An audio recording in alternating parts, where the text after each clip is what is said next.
अब ये जो अवैध खनन है ये न सिर्फ गांव उजाड़ता है बल्कि परिवार भी उजाड़ देता है, क्योंकि वो परिवार या वो किसान जिनकी जमीन यमुना किनारे है वो कटाव में चली जाती है अवैध खनन से। अवैध रेत खनन माफिया, यमुना से रेत की तस्करी, किसानों की जमीनों को बचाओ।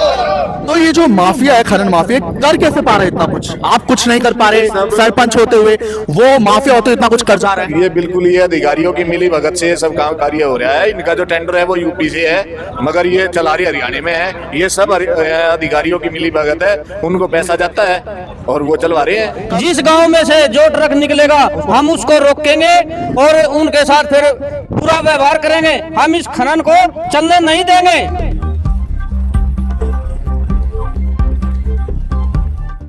पिछले कई सालों से यमुना को छलनी किया जा रहा है, उसमें अवैध खनन कर करके। हरियाणा के ऐसे कई जिले हैं जहां के किनारे से बॉर्डर बनाती यमुना बहती है। उसी यमुना के किनारे पर हरियाणा के कई गांव बसे हुए हैं।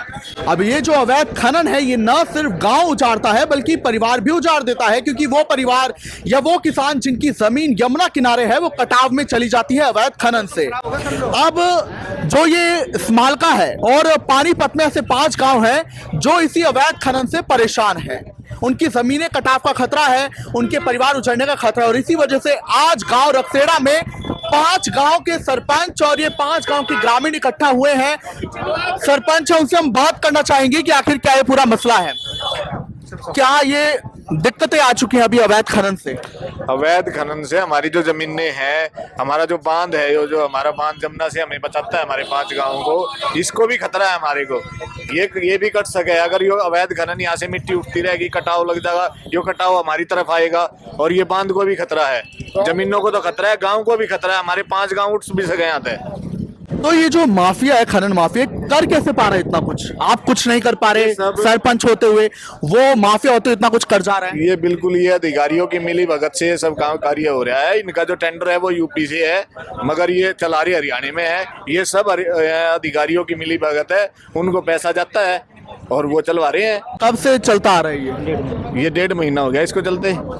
तो जब ये आया था, क्योंकि आप सरपंच, आप लोगों ने रोकने की कोशिश नहीं की उसे? हम तो पिछले 2-1.5 महीने से जब से ये तैयारी कर रहे हैं यहाँ से, और ये चला है उस टाइम से हमने इसको रोकने की कोशिश की है, मगर ये हमने तो कई बार एसडीएम साहब को भी, डीसी साहब को भी, सीएम विंडो पे भी, हर जगह हम अपनी गुहार लगा चुके हैं, मगर इसका कोई समाधान नहीं हुआ अब तक। मतलब इतनी नजरअंदाज की, इतना बड़ा मसला, क्योंकि ये जो गांव है आपके, इनमें हजारों लोग होंगे, हजारों परिवार, लोग नहीं, हजारों परिवार। रही बात यमुना सिर्फ पानीपत से नहीं बल्कि और भी जगह से बहती है, यानी कि खाली आप लोगों की नहीं, और भी लोगों की दिक्कतें होंगी। हाँ बिल्कुल है, सबकी लाखों परिवार। ये तो 5 गांव हमारे हैं जो हमारे क्यों रखसेड़े में लग रहा है, अभी तो आसपास के गांव में सबका नुकसान है। हर गांव का नुकसान है जो जमुना से टच है। जी, अभी इन्होंने बताया कुछ नहीं कर पा रहे हैं, यानी वो माफिया बड़ा पावरफुल है, किसी न किसी के साथ उसकी मिली भगत है। तो क्या कोई धमकी वो देता है? क्योंकि जब आप लोग अब इकट्ठा हैं, यही आप लोग पहले भी इकट्ठा हुए होंगे कि नहीं आज ही इकट्ठा हुए हैं? ऐसा है, हम डीसी साहब से खुले दरबार में 2-3 बार मिल चुके हैं, और ये हमारे कारकोलीगढ़ से सरपंच हैं, और ये हमारे बुढ़नपुर से सरपंच है सुशील जी, और सिंबलगढ़ से सरपंच है अपने सतीश जी, एक्स सरपंच है जयप्रकाश शर्मा जी। ये सभी सरपंच अपने 5 गांवों के जनप्रतिनिधि हैं, और सभी गुहार लगा रहे हैं प्रशासन से और सीएम साहब से कि इस अवैध खनन को बंद करे, नहीं तो ये 5 गांव के लोग है ना उजड़ने पे मजबूर हो जाएंगे किसान। और रही बात आपके सवाल की, तो ये पावरफुल इसलिए है क्योंकि जो हमारे अधिकारी है ना माइनिंग के, और वो उन लोगों के साथ इन्होंने साठ-गांठ कर रखी है अधिकारियों के साथ, और वो अधिकारी खुलेआम धड़ल्ले से इनके अवैध रेत के खनन को करवा रहे हैं। जी, अब क्योंकि इतने सारे सरपंच मिल चुके हैं, फिर भी कुछ नहीं हो पा रहा है, अधिकारियों के पास गए हैं फिर भी कुछ नहीं हो पा रहा है, क्या आप करेंगे? अब कैसे आपकी रणनीति बनेगी कि ये मसले का हल बस अब निकाल लिया जाए, उखाड़ फेंका जाए उस माफिया को?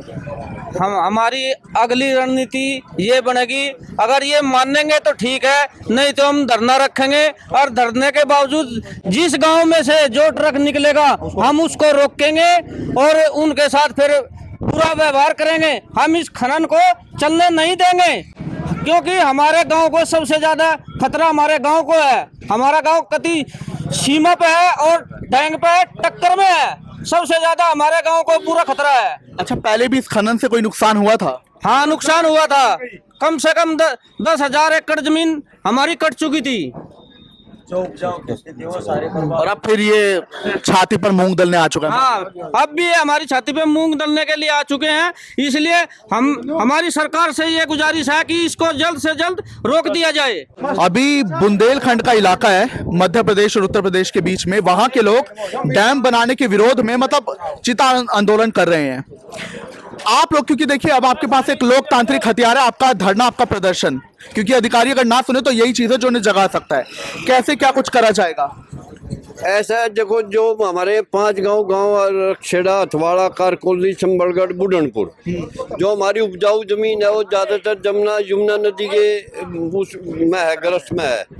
जो अगर ये अवैध खनन माफिया इसी तरह करते रहे तो हमारे तो सभी उपजाऊ। आप भी कोई चिता आंदोलन जैसा कोई आंदोलन करोगे? चिपको आंदोलन, चिता आंदोलन? अगर ऐसी बात की नौबत आई तो करना पड़े तो हम करने के लिए तैयार हैं। अच्छा, गांव वाले साथ हैं?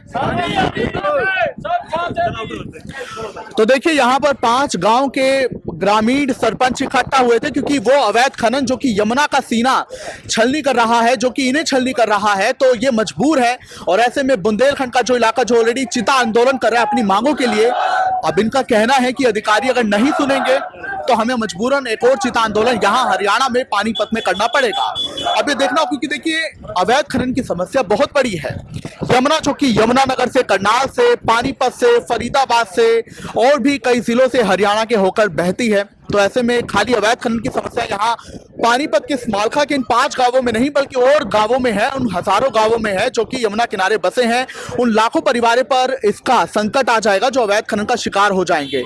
क्या कुछ आप कहेंगे? क्योंकि आपको भी इनका साथ देना पड़ेगा, सिर्फ ये नहीं, आपको भी आवाज उठानी पड़ेगी, क्योंकि यमुना सिर्फ इनकी नहीं, यमुना आपकी भी है, हर भारतवर्ष की है। कमेंट में जरूर बताइए, खबर ज्यादा से ज्यादा आप शेयर करें ताकि आवाज लाखों लोगों तक पहुंच पाए और इन्हें इनका इंसाफ, इन्हें इनका हक मिल पाए।